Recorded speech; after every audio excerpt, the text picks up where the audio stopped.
Welcome to 𝗥𝗵𝗲 show. Thank you for tuning in. Thank you for tuning in week in and week out to listen, learn, and grow. And we value you. We appreciate you. And it's all about the knowledge. And today, my amazing co-host Ria is going to be taking over the conversation. And I want you to really pay close attention to what she has to say. But before I do bring her on, I want to introduce myself. Welcome to everyone. Welcome to the new people who have joined in the show. And welcome. So my name is 𝗥𝗵𝗲. My name is Ria. And welcome to our show. So today's topic is the exit strategy. And today I'll be sharing 12 lessons with you guys. So the first lesson, first key takeaway from the book of Robert Kiyosaki, Increase Our Financial IQ on the exit strategy, is the beauty of the exit strategy on Robert's 300-unit apartment is the use of leverage to become even richer. Second, so instead of selling the property and facing substantial capital gain taxes on the profit from selling that property, Robert pulls out the money, by refinancing. So in other words, you do not have to sell the property if you want the money. The other way is to get money is to refinance it. When you refinance it, then you're able to avoid the capital gain taxes on the profit if you do sell it. Third key takeaway, Robert is able to do this because able to do what? To refinance. He is not selling it, but he's able to do refinance. Why? Because Robert has increased the value of the 300-unit apartment. How did he increase the value? They made improvements, either interior improvements and exterior improvements, landscaping, putting in pools or upgrading the pools, interior, putting hardwood floors, taking out the carpets, putting in, granite countertops, stainless steel appliances. So that's the improvements. And second, they have increased value because of the management. When I say management, that means it is the expenses are down and your income is higher. So these are the two ways where they have increased the value: improvements and management. So therefore, when they have done the increased value through improvements and management, the bank recognizes this increase in value, and Robert and the team are able to borrow against their 300 apartment units. Fourth lesson, by leveraging the property's value, the word leveraging and value, Roberts was able to pull money out of the property tax-free. So you're able to pull money when you do a refinance tax-free. Versus if you sell it, you have to pay capital gains taxes on your profit, right? So by refinancing, they're able to pull out the money tax-free. And they have improved operations, which more than covers the higher mortgage payment through higher income. So you have to remember that when you do a refinancing, you're borrowing more money. So that means you will be paying higher mortgage payments. Now, because you do have improved operations, you are able to afford to pay the mortgage through your higher income. Fifth lesson, by borrowing versus selling, you're not selling, but you're borrowing, refinancing. you're able to get the down payment back tax-free, and they get to keep the asset. So you still own the property and you get money tax-free. Sixth lesson. At this point, the property's income is an infinite return. Infinite. I love the word infinite, and I did discuss this in a previous topic. Now, infinite because they have no money in the property. Okay, they still own the property, but their money, their capital, initial capital, they were able to pull out. So that's why they have no money in the property, and they still receive income. And this is what it's called, the ultimate leverage, because now you have infinite return. Seventh lesson. Let's say after 5 years, okay, they're able to refinance the 300 apartment units and pull out 4 million tax-free. 4 million tax-free. This is how it would look on the income statement. Now again, income statement needs to have a balance sheet. Everything needs to balance. So for income statement, you have the income column and you have the expense column. Now in the income column, we remember the word 360,000 increase in income, the number 360,000. Now this 360,000 is an additional increase in income.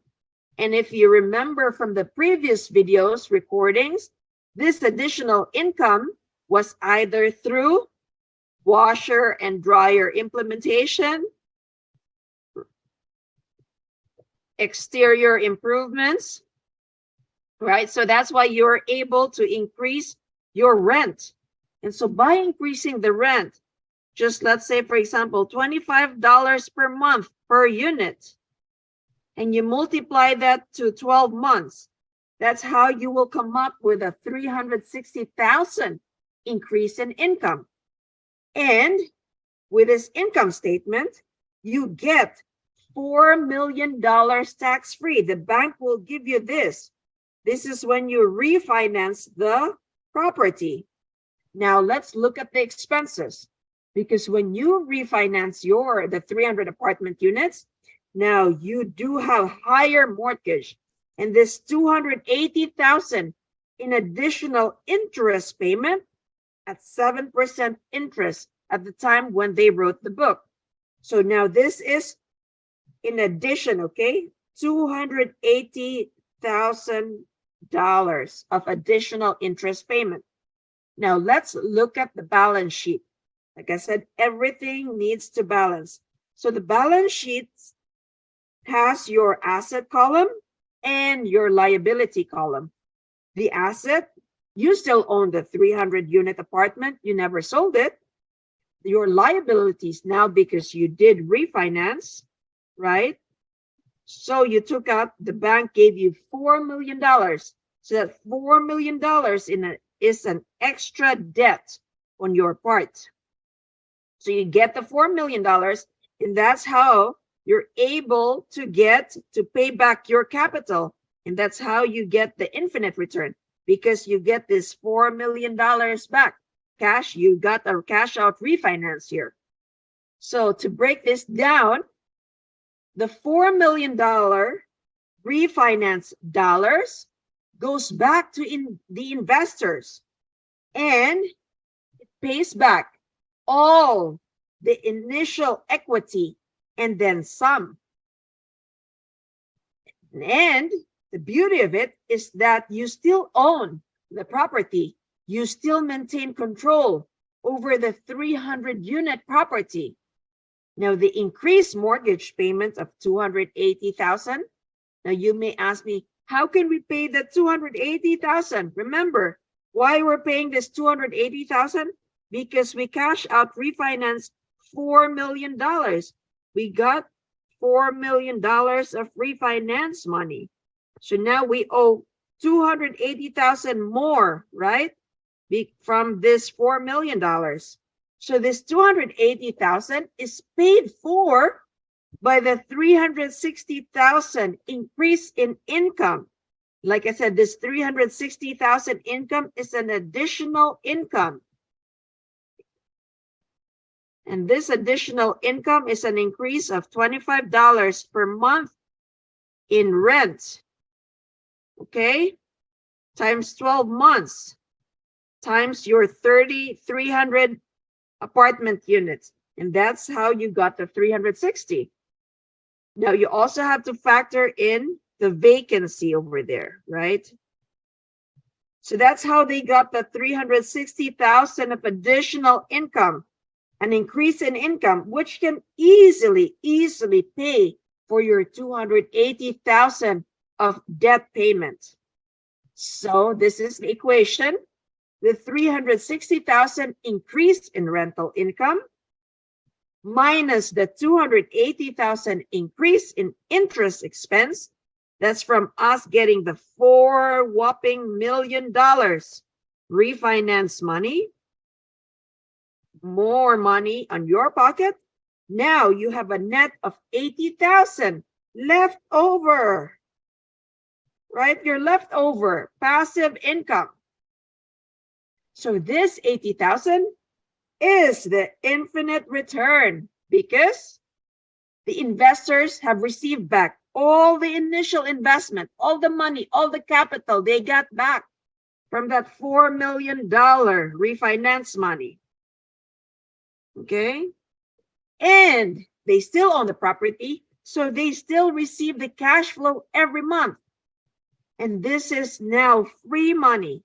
That's why it's called infinite return, because the capital, their money is out from that property, and yet they still receive the money, the cash flow. So that's why it's called free money, infinite money. The investors get the $4 million back and move on to purchase another property from that $4 million. Wow. This is an example of using control and using leverage. This is an example of getting rich according to the rules of new capitalism. Remember, there's an old capitalism and the new capitalism. So this is according to the rules of the new capitalism. So capitalism based on the use of debt to become richer. Debt. Now remember, there's a good debt and there's a bad debt. What we're talking of debt here is good debt, an asset and not a liability. 11th lesson. So rather than work hard to get out of debt, okay, rather than work hard to get out of debt, as those who follow the old rules of capitalism, new capitalism means work hard to find ways to get into more good debt and use more leverage. So those are my key takeaways, 12 lessons that I learned from the exit strategy from the book of Robert Kiyosaki, Increase Our Financial IQ. So for more 𝗥𝗵𝗲 and 𝗕𝗏 show, and let me know in the comment section below what your one key takeaway is from this topic. So let us know. Thanks, Ria.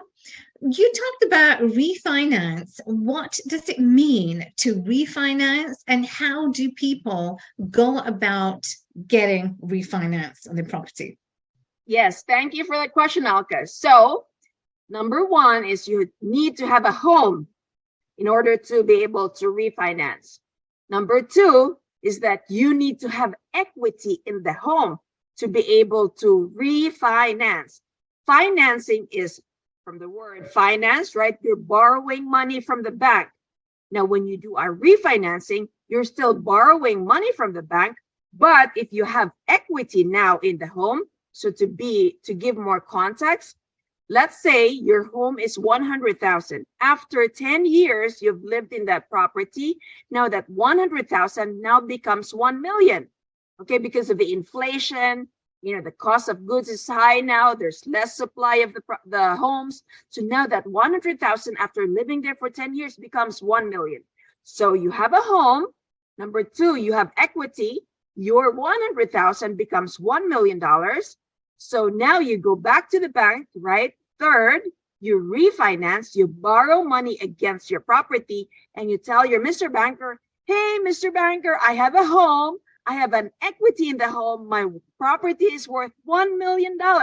So I want to refinance my property to you. And so I'd like to use that money, that 900,000. So why 900,000?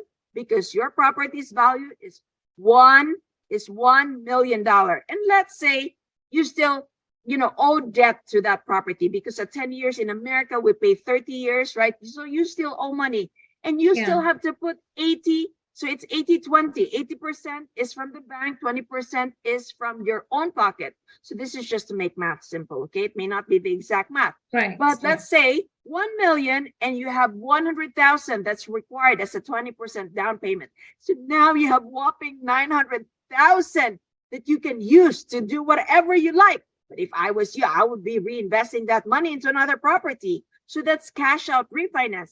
Is if you have a home, you have equity in the home, and you want to tell your Mr. Banker, I want to take that liquidity, that equity from my home. So that's you got to have a home. So you got to have a home. And so refinancing, is it essentially like a collateral? You're using it as a collateral, as a leverage against your home, your property, to get financing. That is correct. Collateral. That is correct. But number two, which is the important part, is you need to have equity, because if there is no equity in the home, then you cannot pull out any money from your property. You cannot strip the equity from your home.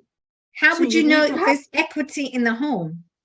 So yes, that's a great question. Number one, right, because of the inflation, a lot of the property houses now, it depends on where it's located. If you're in a prime location, it's coveted. Your spot is either in front of the hospital, or you're in a busy mall. There's so many activities going on. For sure, your property's value went up. Okay, so now let's say you bought it 10 years ago for 100,000. That property is not 100,000, considering that there is less supply, there's more demand, right? So that property may be 1 million.